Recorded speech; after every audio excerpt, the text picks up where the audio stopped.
Tom and Jerry Show is sponsored by findavenue.ie. For over 10 years, findavenue.ie has been working in the Dublin area, helping thousands of companies with all their venue needs. From corporate parties to away days, training seminars, conferences, summer barbecues to Christmas parties. The lot. As a pair of comedians who know what it's like when the wrong venue gets booked for the wrong occasion, we can assure you that findavenue.ie is the go-to service when you're looking for a venue for your upcoming event. Simply contact them at findavenue.ie and they'll do the rest, saving you precious time and hassle. Best of all, findavenue.ie is absolutely free to use. Get out of here. I'm telling you now, with findavenue.ie, free means free. No hidden costs or sneaky charges, all backed up with an incredible team offering you great customer service throughout the whole process. If you need a venue for anything from corporate day out to a quiz night, a gala dinner, or even a virtual event, findavenue.ie is your one-stop shop for all. Head over to findavenue.ie to see how they can help you with your next event. Thanks again to this week's sponsor for the Tom and Jerry Show, findavenue.ie.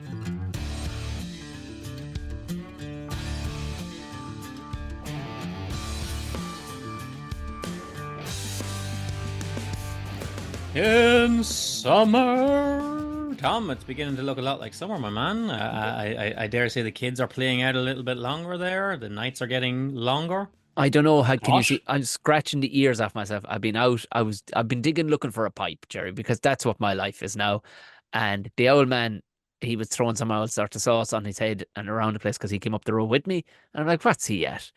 Yeah, he was throwing some sort of anti-midgy stuff on himself, and too right he should have been, because it's an hour ago and I'm still being ate alive. If during the podcast you end up only seeing my skull, like something out of one of those Marvel things, like, or do you know, you meant the Red Skull? If that's what I look like by the end of the episode, it's because the midges have literally eaten me to death. Well, I tell you, do you know what? Hold that thought, Tom. Everybody else, you're welcome along to the Tom and Jerry Show. I'm Jerry McBride. That's Tom O'Mahony. You're welcome along to another wonderful week as we roll into the summer here with the Tom and Jerry Show podcast. And as Tom is saying, yeah, forget about sunscreen, but like, do wear it. Yeah, forget about wearing a hat. Forget about all these things. What are we doing about the midges? What are we doing about the flies, Tom? The little black flies. Always the black flies, wherever I roam. Listen, you could stick a citronella. I don't know. Look, when I lived in the city, you get the midges, right? And they'd bounce off you and they'd be annoying and stuff. But there's something about these bastards. Jerry, they're midges, straight up, like they're barbaric. They're barbaric. Yeah. I get them now, and I'm not like, I'm running around at such speed that I'm just awash with dead insects by the time I get home. You don't have to be running at any sort of speed, Tom. If I go out for any sort of jog and I get back and I look down at my arms and my legs and like my forehead is just like a fly graveyard. Think of that. That's what I bring to the world here now. A distinguished gentleman, yeah. Silver fox covered in dead flies. Well, just before we started recording, we had a medicinal dock leaf had to be used. Himself stuck his hand into a big fish to nettles. Now, to be fair to him, he has a tolerance for pain, that lad, I will say. And he comes out, even I was looking, you know, the little white bubbles that come up on your skin? Yeah. He had his entire arm covered in that. I'm like, oh, Jesus Christ, I'd be bawling myself. But he was like, dock leaves. Is it dock leaf? And we went on this mission. We squeezed out. You could only call them, they were the most anemic looking dock leaves we got our hands on.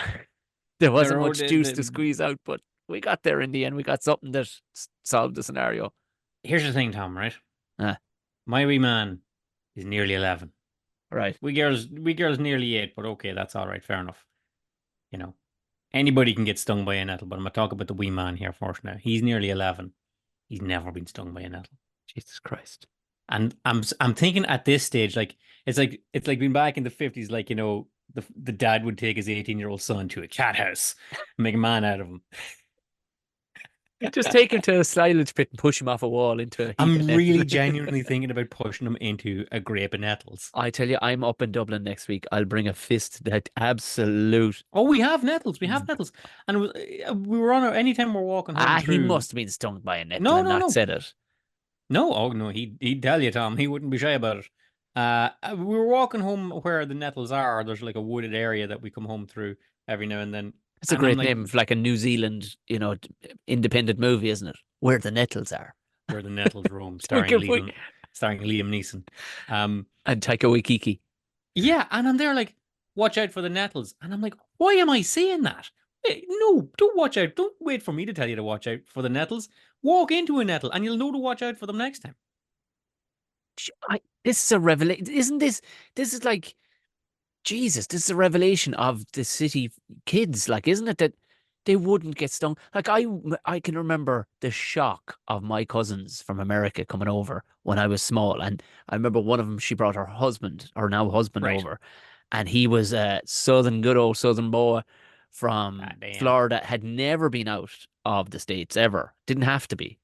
Right. Played college football. He was the superstar where he needed to be, and he was looking at the different things. Walked him up towards the castle up near where we are building the house now. And Right. I remember he looked and went, "What are those things?" I went, "Grab one."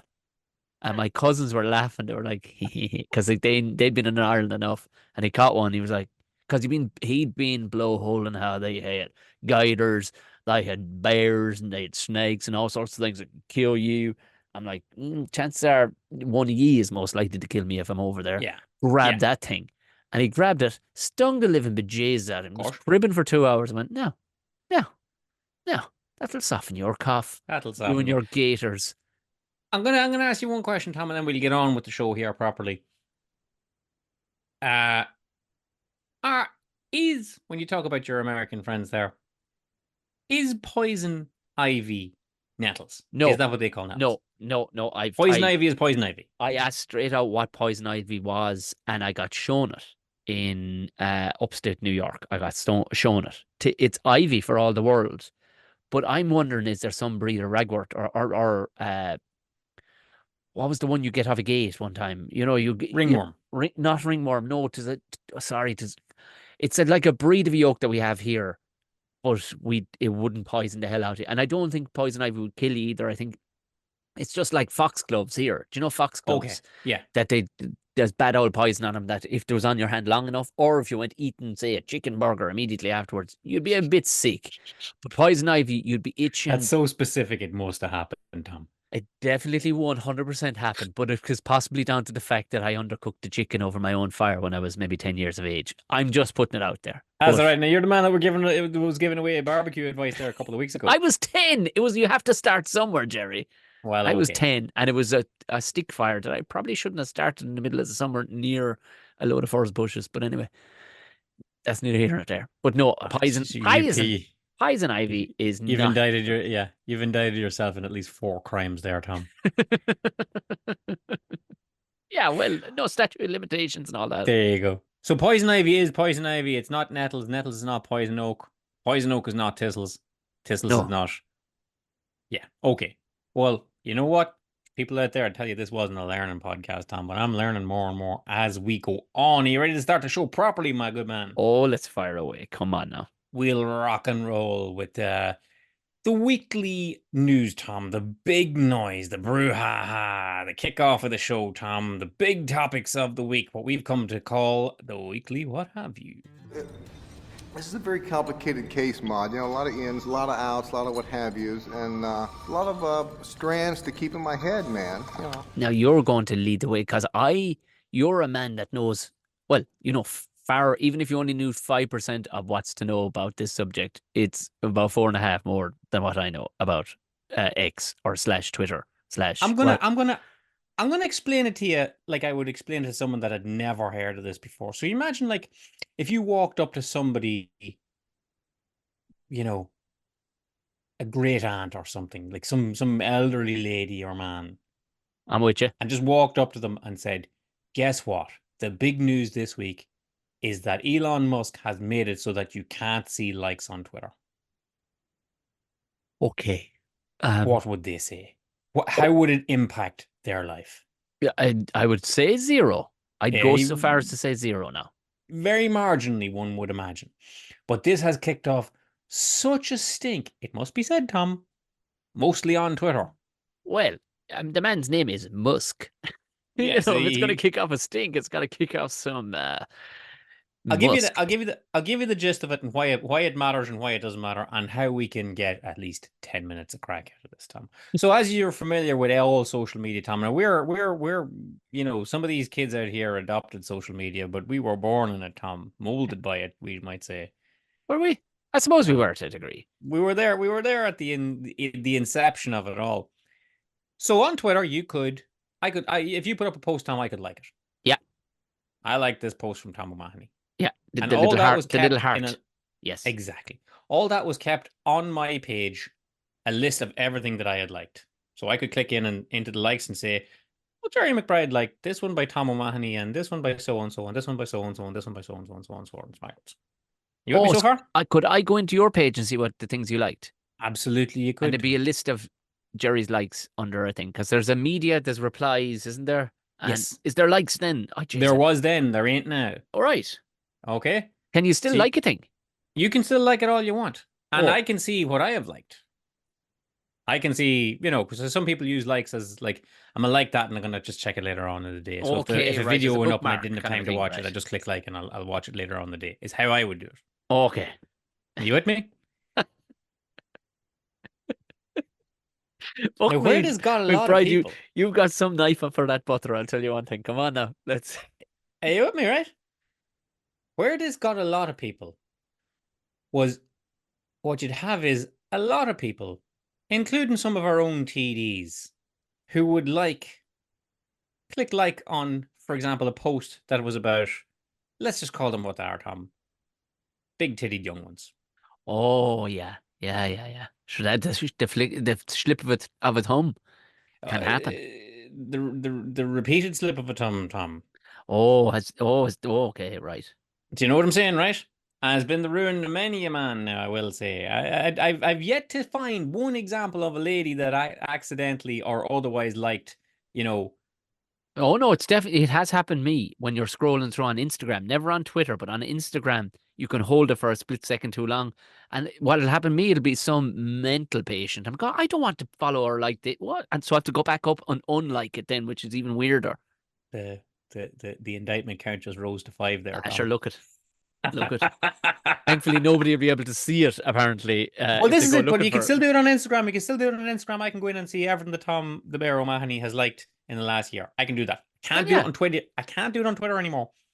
And it, honest to God, it really was because a lot of thumb-handed fellas were clicking like on a whole pile of large-breasted women, and it was coming back to haunt them. Like, excuse me there, you politician. Can you explain why you've spent the whole day liking racist stuff on Twitter? Can you explain to me why you've spent the whole day, why you've liked racist tweets going back for 10 years? Actually, so bookmarking them to have a look at them later.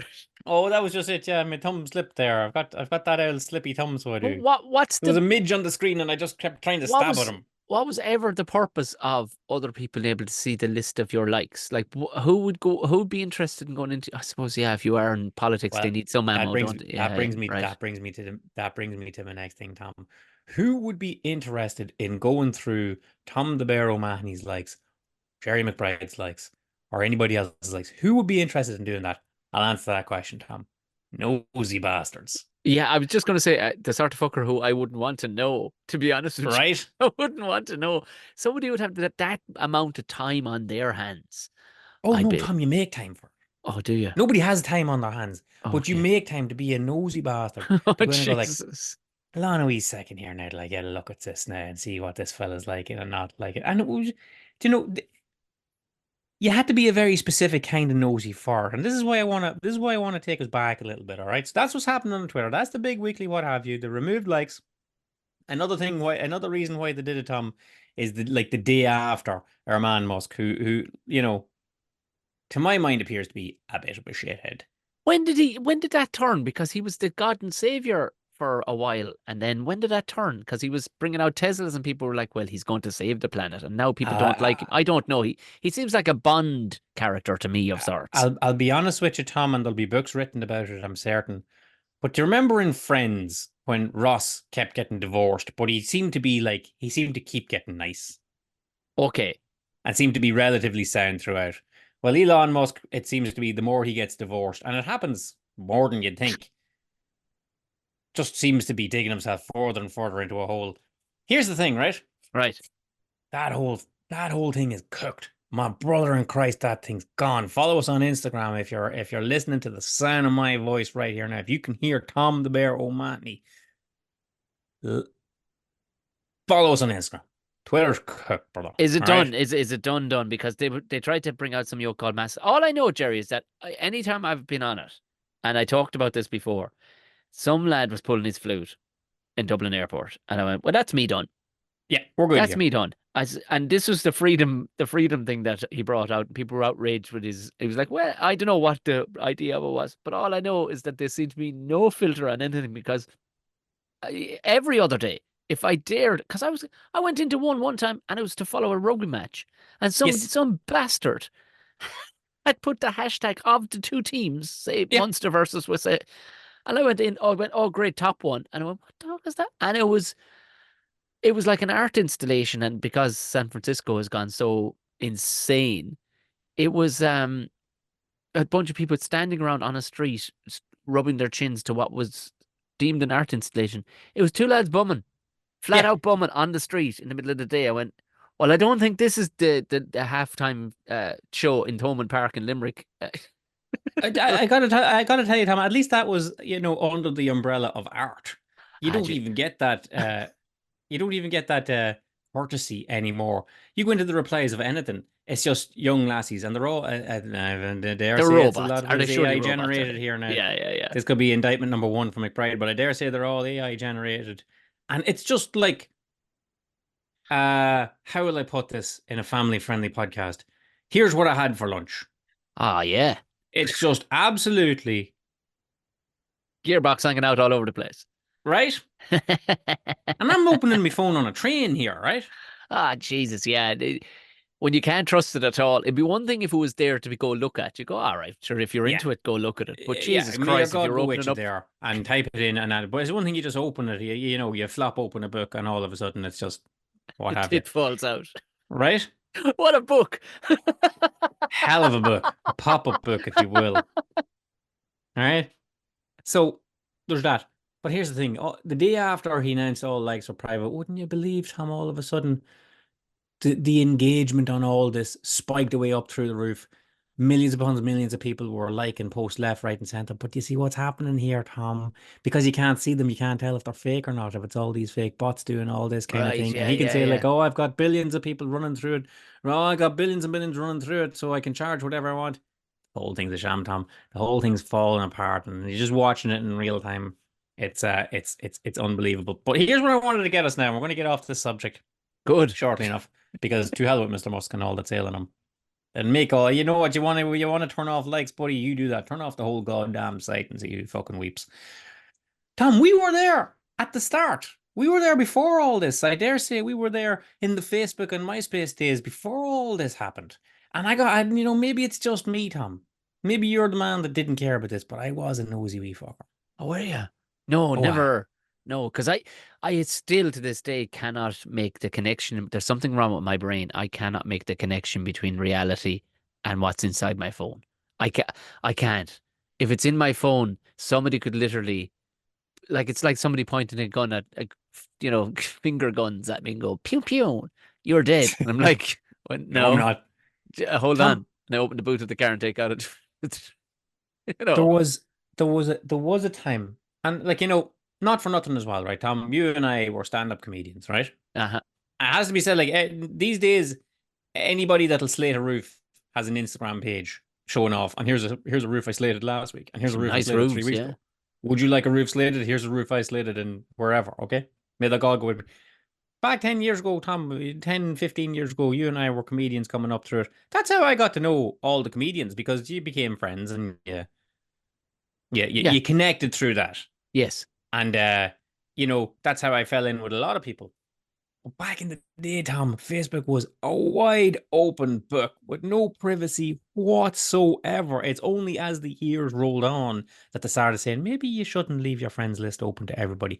And maybe you shouldn't leave your pictures open for the world to see. And maybe you shouldn't leave this, that, and the other. But back in the day, it was the freaking Wild West. True. But And we you could, knew. Like, You knew nothing if you about were privacy back then.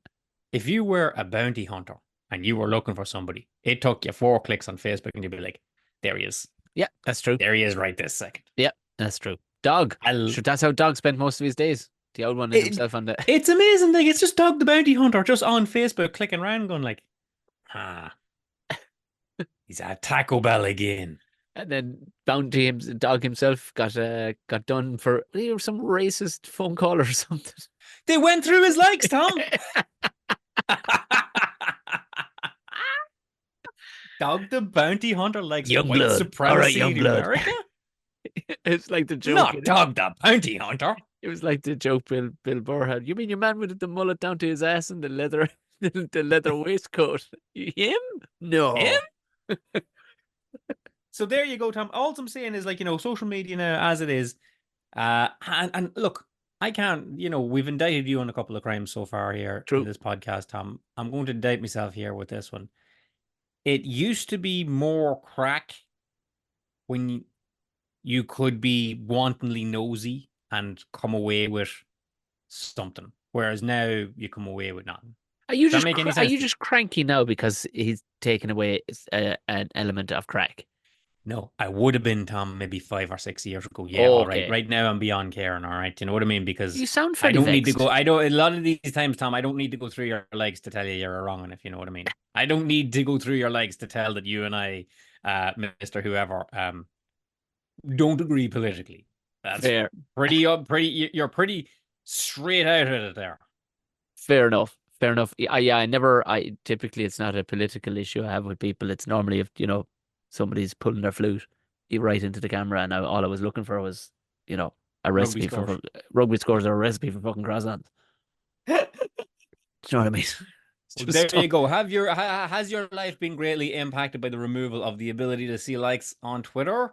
If it has, keep it to yourself. If it hasn't, let us know in the comments of this show, Tom. But there you go. That is the big weekly what have you for this week. My God.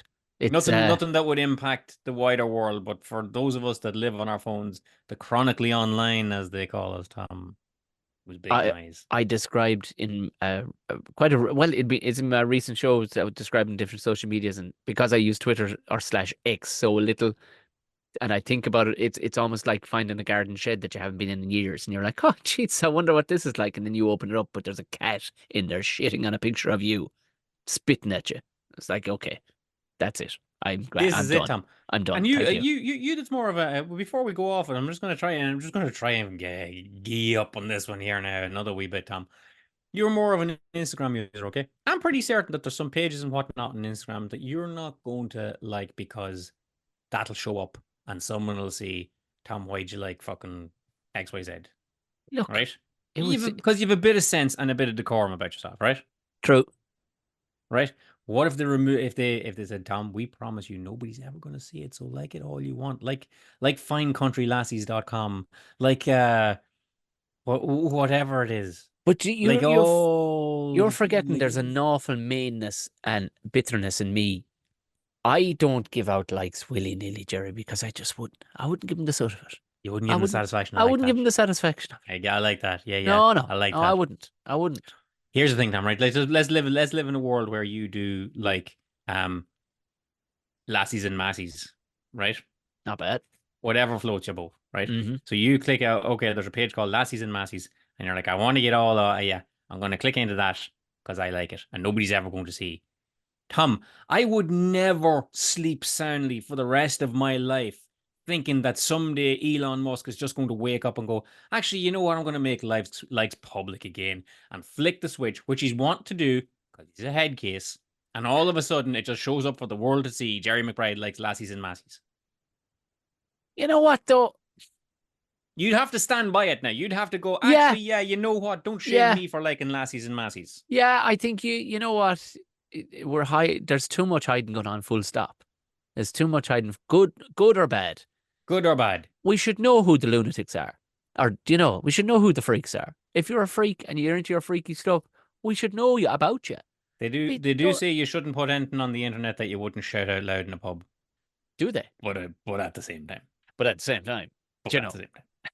here we are. I do find myself watching and going down rabbit holes of watching mesmerizing Asian lads be able to fix gearboxes and like pouring their own formwork and See, everything. And these you lads pulled have, that one out of a nosedive there, buddy. I know. These lads who can do like they'll break the axle on a tractor and then go back to the and just melt down a heap of forks and make a new back axle. These are the lads that and obscure things that they eat. That's kind of my thing. That's Well, where Tom, but I don't think anybody on this planet would be shocked if they found out that that was what I was digging. Do you know? true.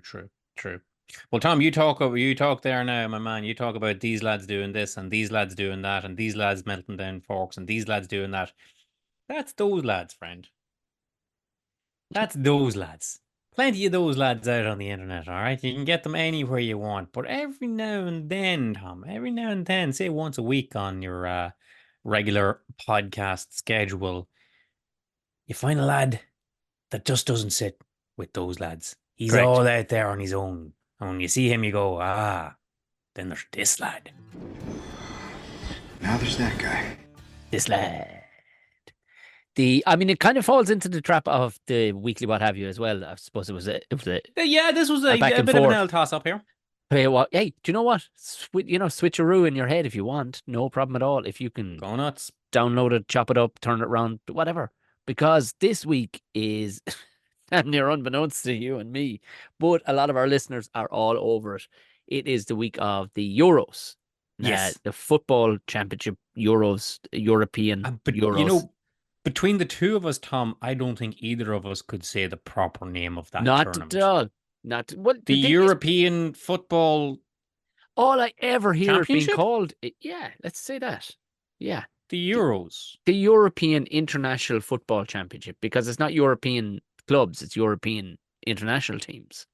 Do you know what I mean? It's not like Man United are playing Bayern Munich. We are out of our depth here. Oh, so out of our depth. And we, like always, will do what any manipulative couple of narcissistic bastards will do. Is we will completely turn it back into something we know a tiny bit about and make that little tiny corner of what we know about interesting with a slight hint of the Euros involved. Yes, indeed. And Tom, if the square peg of this subject doesn't fit into the round hole of the topic that we're discussing, we can chamfer it, buddy. I know a guy with a lump hammer. Just saying. Absolutely.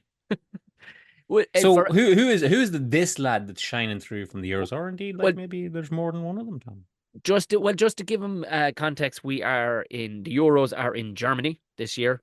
I know this because I googled it half an hour ago. I googled it half an hour ago. They're on Germany. They're on every 4 years in alternate years to the World Cup. Do you know what I mean? Ireland have been famous for their fans going there and whatnot and being very good natured, but at the same time, no doubt, a giant pain in the hole. If you were living on the street where the boys are doing their thing. But either way, they're good about it. But this lad, and I like a collective this lad because we were looking at another collective this lad, but it tied too closely to another one. This one, it popped up every year, like when any international team comes together, they get their number ones, Jerry. Which is like in terms of most things, it's a blazer and a pair of trousers, and those are your number ones that you have to wear to. Those are your best greens, as they used to say in the FCA. Best greens, exactly. Your best greens. So like you'd see the army lads to wear their navy lads wear their full white to wedding or to funerals and weddings and stuff like that. Well, typically, most teams at the meetup, you'll get a big bag with all your names stitched into it. It's cool. It's a great. You're getting all this stash, they call it. Right. Well, the England football team got their stash, and they had it was an underwhelming team shot. I mean, why not put them in the Blazers with the typical thing? Instead, they allowed, I don't know, it looks like Top Man. I was just going to say, Primark dress. River Island. River Island, exactly. And the lads are sitting in like 2 or 3 tiers, as you would be as a team. Yes. Collectively. And they're not all wearing the same thing. They're all wearing various different versions of it, from like a little sports jacket to a pair of slacks. But they're all either dressed, Jerry, into one of 2 colors. It's either tan or black, which seems fine when you put it that way around, right? Yeah. especially if you're British or you're American or you're from, well, don't want to say Serbia because last night as we're recording this, they kicked 7 shades of shit out of each other out in the street. Yes. But More than that in a second. it wouldn't impact you too much if you saw, they're wearing tan and black as a team. Strange that they're not all wearing the same color. Some lads are wearing tan suits, other lads are wearing black suits. Not seeing a problem here, Tom. And right enough, but if you jumble that in whatever form of a jumble, you could get 2 words to mix around on each other. They could end up in another way, and you could, as an Irish person, would see that as an England team. England. The sun never sets on, the British Empire. England, wearing black and tan. Yes. Now, No. as Irish people. Anybody listening in from another country going, I'm not seeing it. I'm not seeing it, Tom. Fred would be saying, Tom, I can't do Fred. No, you fucking can't. I really can't. I really thought don't. I could. You had a Fred. That's me discovering I can't swim in the ocean right there. Jesus, that's your kid's nettle moment right there. That is. There you go. Jesus, First that's time, yeah. Revelation I'm number 2 on this 1. podcast. Chalk it up as an indictment to me. But yes, indeed. Here's the thing, Tom. You could look an English person dead in the eye and say, do you think it's appropriate for a squad of English people to wear black and tan? And they wouldn't have a single clue what would be wrong with that. No. And I dare say again, I dare say again, Tom, you could explain it. You could explain your problem with it to them, and they still wouldn't have a problem. The only thing is, if you've ever been, I have performed in London a fair bit, and I'll tell you what, they were woke long before woke was. Right. Especially if you go to a place like Shoreditch where all the hipsters hang out. Like I once saw a person outside. This is where the 2 Belfast lads opened Serial Killers. You know, the cereal cafe. Oh yeah. You could get away. I saw a lad on a penny farthing. Oh no. Yeah, I saw another lad with an iPad. It was a serious steampunk bit of modification. He had where the page would be in a typewriter. But the keys, instead of coming up and hitting a ribbon and hitting through to the ink, they actually had little paddles on the end, little rubber paddles that would come up and type the iPad. This is what we're dealing with. But what I'm saying, right? Yeah, I know. I wanted to fucking take that thing and smash that thing would be straight. going in the Thames now, Tom. Yeah. What I found was gigging in those kind of places is that you have a certain amount of leeway that I would imagine a certain race of comedian gets to have, because there's a knowledge there that, we did suppress them for a bit.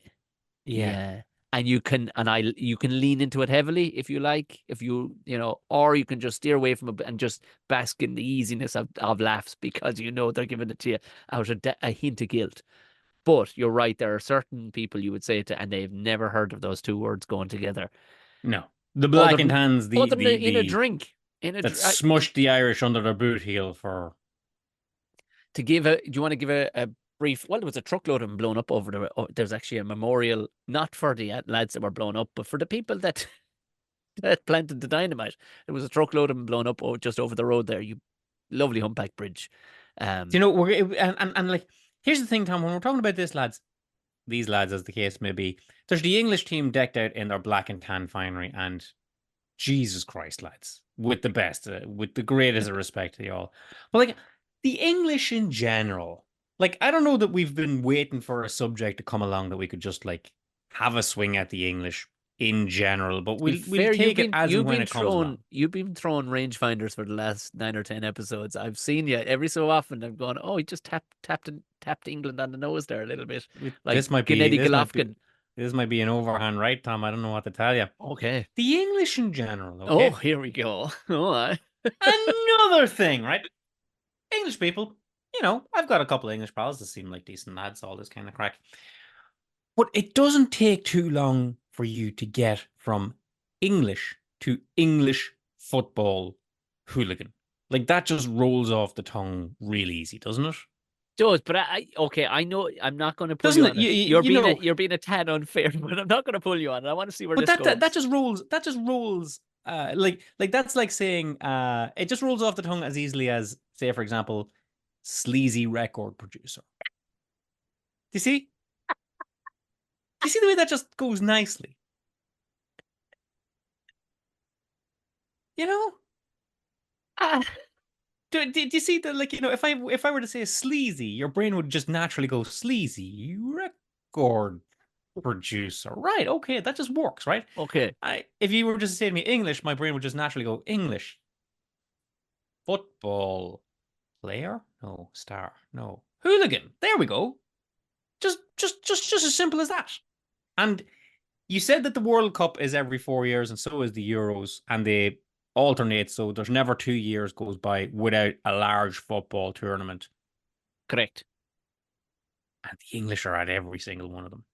But they did invent it. Do you know Well, what I mean? this is it. If they didn't make it And qualify not into for nothing, one, Tom, I want to ask a question now. And I'm asking the exact wrong man, I have to tell you. But did they qualify for that, or did they get into it like to get into the Eurovision? You know the way they get sort of a free pass to the Eurovision because they pay money for it. even though they don't want to They be in didn't Europe. qualify. They didn't go through the pools. I don't fucking know. Yeah, neither do I. Let us know in the comments To what be the hell's honest going with on you, there. I look, if I invented a sport, I'd want to be in the main tournament Yeah, every year. And I'd want to be well up there. I mean, they haven't won fuck all in a long time, I don't think. But at the same time, you'd imagine they're there or thereabouts in the top 8. You know, Well, like that's you'd assume they. as you mentioned it there, Tom, as well. We've got the lads lined out in their black and tan finery, and it's just going to be, as you say yourself, they don't win damn all, and it's just nice to sit back and watch them lose. To be honest with you, particularly in the later stages of the competition. Hey, if it's on penalties, what the hell? But the English football hooligans, I want to talk to you about them because they're looped in with this Have week we this lads as explained? well. Have we explained to anybody who might be from another country listening here and what the black and tans were? We haven't, have we? There We're were just a rolling regiment of on, soldiers assuming. sent over to quash the Irish uprising in the early 1900s, and they did so with relish and And delighted in being particularly brutal and murderous. and And and where were they, most of them recruited from? They weren't actually army men at all. They were recruited. They were allowed out of prisons and whatnot.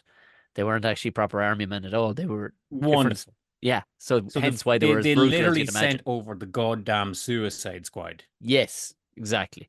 Yeah. So nobody, Right? I don't think on either side when they lost, when the lads got shot down or chopped down in any which way, that either side gave a shit. It No. wasn't like the English were even overly caring about it. It was like, oh, Ah so well, we lost a couple of what can we prisoners.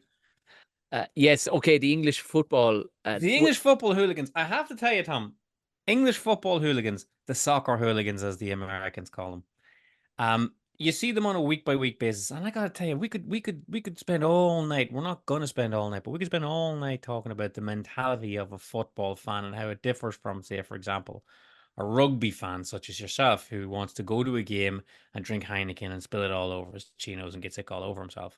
But True. an English football hooligan just seems to want to fight. That is just in their nature to fight. And it is spectacular to watch because it doesn't seem to me like any of them can fight whatsoever.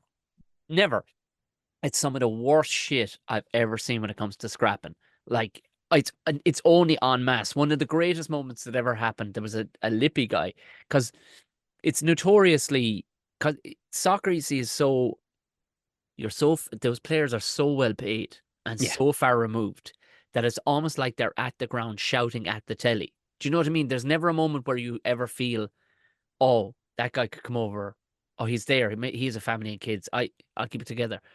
No, that's not Taramwa with the Rum Rush. I'm sure there's lovely people there with their families and whatnot, and they're not, And listen, we've said it before. We have a penchant for anybody up north who has a bit, Yes. We're talking about as English people, if you're People listening to know this who we're podcast, talking about. Yeah. you hate those fuckers too, right? Do you know the Yeah. sort of people that fucking 3 lines on tone it fucking down? You have it. What's it going on? You know the Yeah, type you of know them. the sort. You And that's don't why it's like them so either. wonderful when a tournament kicks off, Tom, because what you're going to get is about 4 weeks of watching those lads get their heads stoved in by riot cops. Well, the one of the we'll get to Puck acting around in Germany in a second, but one of the greatest moments that I ever loved, and I don't think anything came about as a result of it, but it's happened a few times in rugby. An Irish guy called Trevor Brennan caught some grief at when he was playing for Toulouse in France and went down a legend as a result of it. Man has raised his kids there. They both play and has a very famous bar. He snapped and ran into the audience. A 6'5" Barn Hall absolute tornado who loves a scrap ran into the audience, started punching the head off a couple of lads who were mouthing off. Well, back in the day, Eric Cantona, if you remember him, Yes. the French poet, lunatic, was catching Former a bit footballer. was catching a bit of grief and jumped the hoarding with a Jean-Claude Van Damme sidekick straight out of Bloodsport and smushed your man on the side. And it was that reality and it seemed to quieten a lot of a lot of crowds for a while. It was like, oh, the telly comes to life, I see. But Yeah. You see these hooligans, and they love a good, wanking gesture back and forth to each other. Gesture, Fucking Ave. All this kind of thing. Now, here's the thing, Tom. These lads, like, not for nothing, they're English, and they go do this every week at their local grounds in freaking West Ham or wherever the hell it is. We've all seen Green Street, yeah. We've all seen Green Street, right? Millwall till I die, Frodo. All right? Perfect. Not buying it, Frodo. Right? Yes. And they all get shunted along by the English cops, who, it has to be said now, and I'm not just saying this out of spite, but they look soft as shite as well, right? True. They're not ready The for English it. cops. They're not ready for it. So when these lads go on tour and they find themselves, as they do now, over in Germany, and they think they can give all this brother stuff to when they're playing like Serbia, and the Serbian hooligans are there, who are literally chiseled out of war. Yeah, and you've got Dave and the lads coming over to give it a bit of wankers in Serbia, and they get their heads smashed in and get the shit kicked out of them. I gotta tell you, Tom, I like those posts on Twitter, and you can't even see it. I think the saving grace. I think it was gonna come up a cropper for the English lads, but I think the Albanian lads, who would be Kosovo leaning because of Serbia and Kosovo, I think they jumped in for the English lads, and even they were kind of shocked. They were like, "What? Okay." They jumped in. Here we go. It's again, it's the mentality I don't get. Like, these lads are out, and they're not over on like a school tour or anything, Tom. This is not by any means like free or subsidized. This is like paying thousands of pounds to go on what is, I'm assuming, your holidays for the year to support your team, and you spend it either hungover or concussed or both. Yeah. Well, they've brought over a ton of. This is hilarious. I don't know if any other country has done it. A ton of British police have had to go over. For what purpose? I suppose it's to kind of, they can advise on their movements and whatnot. Maybe they'll recognize a few of the fucking head. But I do think Klaus und Peter, who are probably in around the 6'5" mark, carrying a submachine gun, will probably be all right. You know what I mean? Yeah. Have you seen some of the cops in Germany? Yeah, Tom, they are monsters. These are not the bobbies. You know what I mean? These lads are full combat gear, ready to go. Dressed like freaking Batman. And they're coming with UFC gloves, just coming out to murder. As you'd say yourself, Jerry, not for nothing. It's German lads getting to have a cut off of English lads. And the German lads have brought weapons to the fight. I'm just saying. No, I'm just saying, like, not for nothing, Thomas. It's the English lads fighting with whatever they could get through security, and the German lads fighting with whatever they could bring from their house or from the arsenal back at the station. Yeah. I managed to sneak a little slapjack or whatever it was through security at Heathrow. Best of luck, Dave, because himself over there has a map with your name on it, brother. He's got an AR-15 on his back. Yeah, okay. Fair enough. Let's see how it pans out. So I'm not going to, I dare say, Tom, you're not going to follow the exploits of this week's This Lads, which is the English team, and indeed the supporters, as they give it their best shot in Germany. In Germany, right? Yes, Dusseldorf. They were in Dusseldorf. I'm comfortably informed. I dare say we're going to watch much football being kicked, but I am going to keep an eye on it for all those rows that kick off, Tom. Would you agree with that? Well, sure, look at we do love a good round. That's the truth of it. My attitude is, don't start nothing, won't be nothing. You can lie to yourself and say that you're a pacifist and whatnot, and that you wouldn't dare ever kick up any dust when it comes to a thing. But look, comes a time in a man's life when he just has to admit, war can be good, a row can be even better. And I don't know, are we going to fall out over this? I don't know, Tom. This is a curious one. This is a curious one this week. We want to know really our viewers, our listeners. That's the word. Forgot the word there for a second, Tom. They don't see look, us. They can be looking straight at the phone. Who knows? There you go. We want your opinion on this because an image appeared on social media again. Did you like it? I won't know because all that kind of thing's gone away. But it was of a chap called Jonathan Bailey, who is an actor. I'm comfortably assured. He's not been in anything I've watched. John Bailey back from Back the Road. Actually, he's a nice man. It's not the same fella, I assume, but anyway. No, I had a few Baileys and brandies back in my days before the sickened me and I couldn't drink them ever again. Any rate, this young man has done enough in the acting profession to be cast in the new Jurassic World movie, Jurassic World 4, Jurassic Park 7, if that's the way you're keeping it. Jesus. You know, number one, we could have a row about whether or not we need another Jurassic Park movie, but here we are, Tom. But how this man, Jonathan Bailey, came to light this week was an image was posted of him getting prepared for the Jurassic Park movie, and he's doing so, Tom, seemingly by just injecting human growth hormone into his eyes. Yeah, because the kid is freaking absolutely massive all of a sudden. I looked him up, and he's one of these he's one of the guys that's on that Bridgerton show, which I personally don't watch. Definitely went to RADA. He's wispy. He's wispy. He's this like little sort of Loki looking dude. Like the lad from Dune. Is he like the lad from Dune, is he? You know that he's like the lad from Dune. Oh, he's like little Paul Atreides, yeah. He's this little skinny lad. And for whatever reason now, we can have a word about it now in a second, Tom, about whether or not anybody in a movie where you're being chased by dinosaurs needs to be more muscular than a fucking dinosaur. Because this lad looks like he's about to chase them back. Right, I haven't seen it. Like you chase an unruly bullock. You'd be like, come back, no, get back. Come back. This guy is bushing a gap for dinosaurs. That's how big he is, right? And okay. All right, couple of things to have a row about here, Tom. Do you agree that we need another Jurassic Park movie? No, you fucking don't, pal. I can promise you that. No, I think we're fairly. I got 15 minutes into the last one now, and even himself was like, Jesus Christ, and he's 4. Even you know what I mean? Even free on Netflix, it was too expensive. He was big. He's big into the dinosaurs, but even he was going, Jesus Christ. We can wrap this one up. Yeah. All right, Tom. This whole thing these days of every film needs a lad that's like 4 foot wide, built like a Gears of War character. What are we doing here? What are we doing?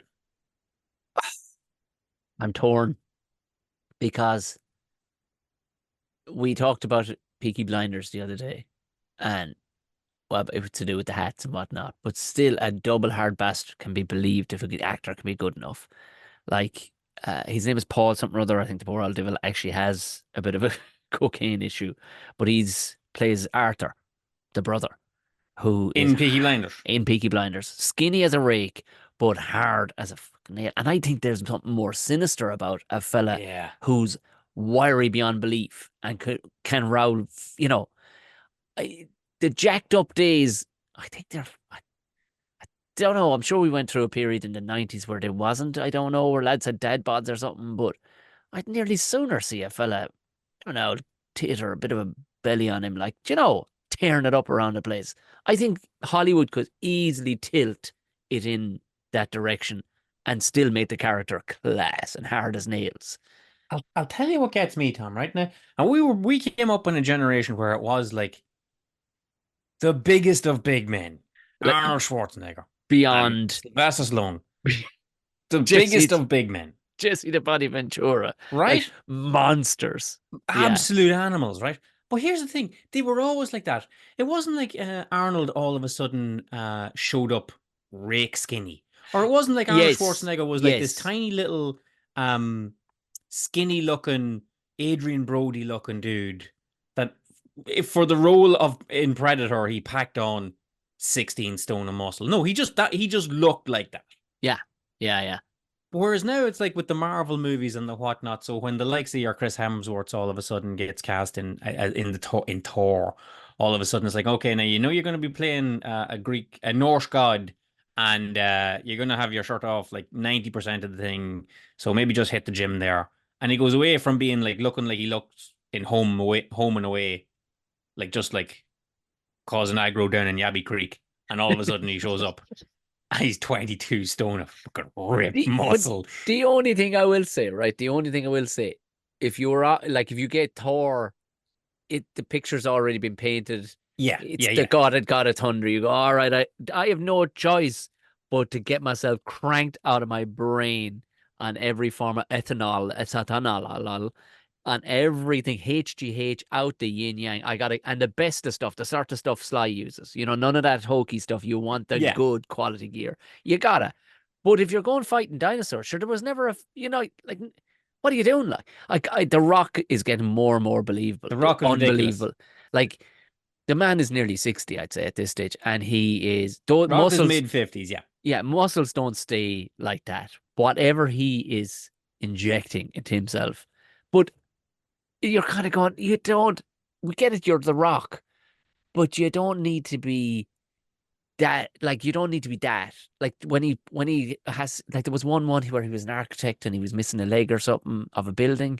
Yeah, yes. And you're walking around. Are we supposed to believe that you have time to be in a 10-hour office day, stressed out of your brains, eating old bagels and drinking coffee, but yet you have 9 hour spare hours to absolutely blitz the gym? What's they call it? The iron, The clanging and banging. clanging and banging in the House of Iron or whatever. And you're like, Yeah, oh, yeah, yeah, yeah, Jesus yeah. Christ. He literally ships a container, 2 or 3 containers to if it's in the jungle, it's in the jungle. They ship it there for him. Yeah. Containers that are his gym, so he can just go to it. You know, I want to tell you, Tom. I think The Rock has this lad written all over him in a couple of episodes to come The Rock's of doctor has some of this his lad written all over. shenanigans. Yeah, Yeah, you know yeah, what I yeah. mean. Like, But like again, the first time I ever clapped eyes on The Rock, he was a wrestler, so he was like a big guy, played football. Like he's got the genes, he's got the genetics, he's got 40 years of training behind him. okay, yeah. It's when they cast Cillian Murphy as To play Conan the Barbarian. to play Conan the Barbarian. He's like, and he's just like, "Ah, sure, Jesus, I passed the snore. Like, we'll see what we can do." Like, you know, It's there. I didn't realize he was Jamaican either, but anyway, we'll go with I that. can't wait. If we're learning it now, this episode focuses that I can't do accents. You're right. But if It's the jump up. You're going, no. we No. gotta, we don't want to start a row about it, ladies and gentlemen, but you gotta back us up. They're going to kill one of these fools, okay? Oh, they're like, absolutely going to. they're going to kill a man. Whatever. If Christian Bale makes it to 60 for what he's done to himself, he went from the machinist Yes, put on, was it 60 or 70 pounds on from the machinist? He for went Batman. for Batman, like absolutely through the roof size, like Yes. massive. Like Hardy was being interviewed. He was like, yeah, he's big, but I think my arms are bigger. It's like, Tom, you were a skinny old model at one stage too. Don't be telling anybody like you to lifting buckets you are for the last 5 years. No, forget about it. You're absolutely juicing too. Like, come on now. Come on. We can see it, and we're not gonna get into it. But in The Dark Knight Rises, when Bane's there, like down in the shores, and he's all this kind of crack, and he's all ripped up to bits. You can see his whole back is covered in what they call back knee, which is the back spots, the pimples on your back that are just the calling card that you're injecting bull semen into yourself. And I'm gonna give you a name of a young lad here, Tom. Right? go on. Nicholas Galitzine. Galitzine?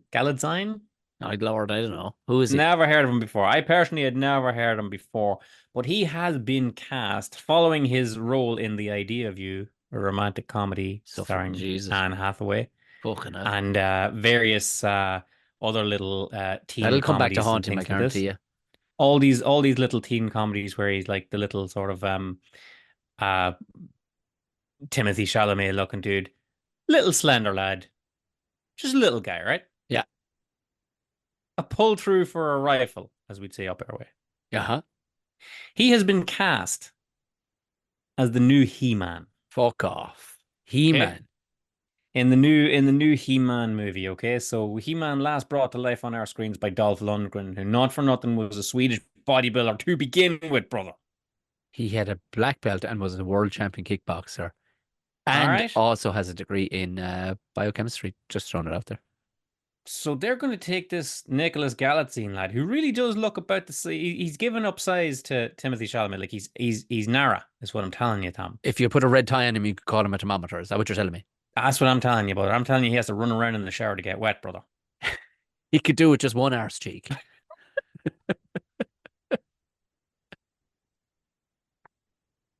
All right, okay. You got me. You fucking all right, yeah.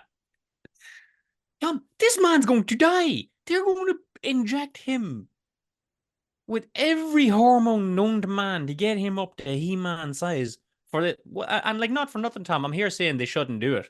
They better fucking do it. Looking at the size of him, Oh, I can't have a otherwise you're not skinny going to be He-Man. He-Man to me No, whatsoever. no. You can't have a skinny Conan. You can't have a skinny. You could even argue a skinny Conan because it was like, well, it was only it didn't play a huge part in all our lives. He-Man was, and even a cartoon of it today is it's Adam, ridiculous. you know, of Eternia, Yeah. if I'm not mistaken. He bumps up to huge. Like, there's no. I wonder. Do you remember what they did with your man that played Captain America? What's his name again? Chris Evans. Do you remember when they downsized him with CGI? When they downsize him. Oh no. I This wonder lad will looks... they do the same with him? Will they upsize him by putting just a suit on him and dots all over it, and like they did with They'll have to do something, Tom, because I swear to God, like he looks like skinny Captain America to begin with. Here The man can't get any smaller; he'll vanish. they're going to have to CGI some I'm saying, shite. I'm talking out of both sides of my mouth here, Tom. I'm saying they shouldn't make this lad ingest every hormone known to man and eat 19 chicken breasts a day to bulk up to the size of He-Man in the show. But at the same time, I don't want He-Man that looks like he's about to run a triathlon. You know what I mean? I'm gonna cut you there. I'm gonna Google him after the show. I want him to be as skinny as you are, or as you're explaining, and I want them to absolutely like. Do you remember him? And harping back to Poison Ivy from that Batman. Do you remember that terrible Batman? Where they injected the lad with, and he put all the hoses into him, and they turned him into a giant hulking wrestler. I want them to do that to him. I want to see green veins running down his front and back and everything. I want to see this experiment because if he's chosen to go for it, they're paying him a ball of money to be He-Man. I want to see what they make. You want to see what they're going to do. You want this kid to clutch his heart and keel over on the red carpet. I want his knee joints to give out because of the amount of muscle mass, like much like a Kentucky Fried Chicken that they've over-engineered. Yeah, that's what it is. That's what we're doing to our actors these days. These are battery hens. And I'm all for it. If you're in, they got that lad. They got the kid from freaking They got the kid from High School Musical, Zac Efron. They took him from High School Musical and put him in that wrestler movie last year. And his head was about to pop off his shoulders. He looked like a freaking Funko Pop. They said to him, he stays in Good Nick, but Good Nick is different. They were asking, because they noticed his chin was gone huge, his jawline was gone thick as Jesse Ventura's.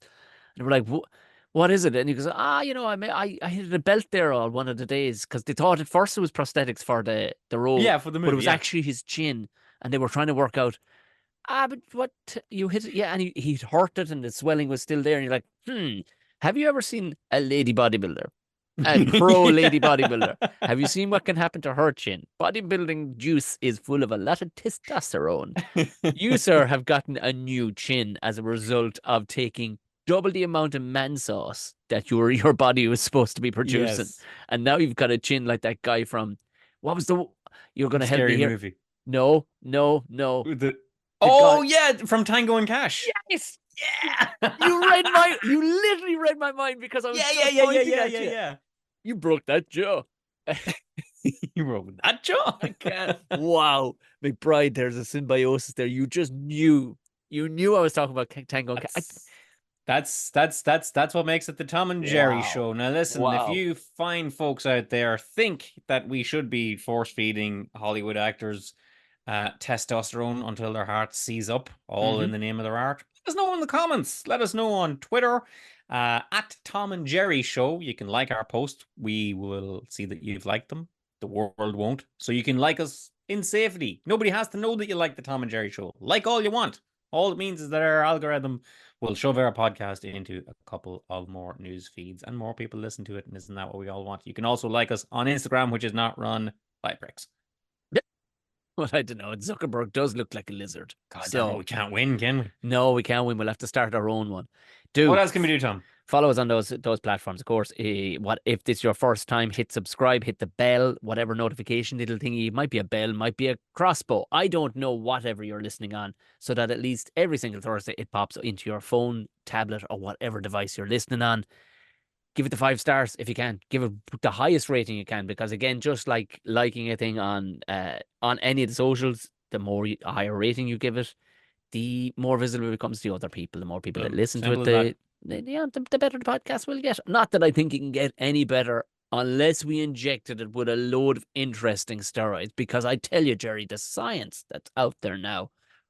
Oh, we could do a whole podcast. There's a thing called gyno, guys, because guys actually get little kind of titty nipply things, and they have to get surgery to take it.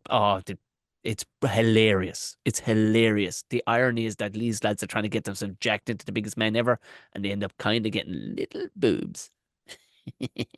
More on that in a later episode, ladies and gentlemen. I'm gonna tell you, we're laying chum for other episodes to come up here. Tom, there you go. Boom. That's it. I'm off to not enjoy the Euros, but I'm going picking you a load of nettles out the back there now. There's a load of nettles for you on the way. You putting nettles in the post to me. Can you imagine? Tom O'Mahony says hello. What value would you put on this package? It is invaluable, my friend.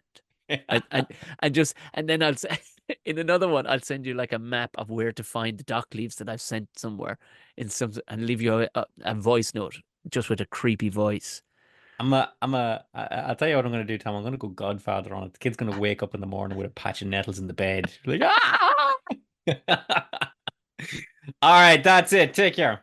Mind yourself. Tom and Jerry Show is sponsored by findavenue.ie. For over 10 years, findavenue.ie has been working in the Dublin area, helping thousands of companies with all their venue needs. From corporate parties to away days, training seminars, conferences, summer barbecues to Christmas parties. The lot. As a pair of comedians who know what it's like when the wrong venue gets booked for the wrong occasion, we can assure you that findavenue.ie is the go-to service when you're looking for a venue for your upcoming event.